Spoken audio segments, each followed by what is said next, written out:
صلاۃ التسبیح پڑھنے کا طریقہ: سبحان اللہ والحمد للہ ولا الہ الا اللہ واللہ اکبر۔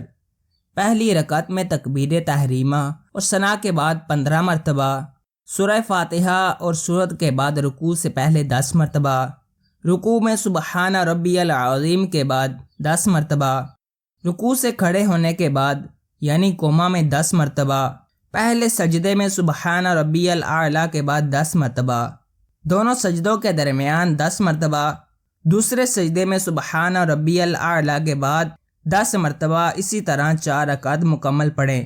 خیال رہے کہ کھڑے ہونے کی حالت میں سورہ فاتحہ سے پہلے 15 مرتبہ اوپر والی تسبیح پڑھے اور باقی سب جگہ 10 بار یہ تسبیح پڑھے۔ ہر رکعت میں 75 مرتبہ تسبیح پڑھی جائے گی اور 4 رکعتوں میں تسبیح کی گنتی 300 مرتبہ ہوگی۔ اپنے خیال سے گنتا رہے یا انگلیوں کے اشاروں سے تسبیح کا شمار کرتا رہے۔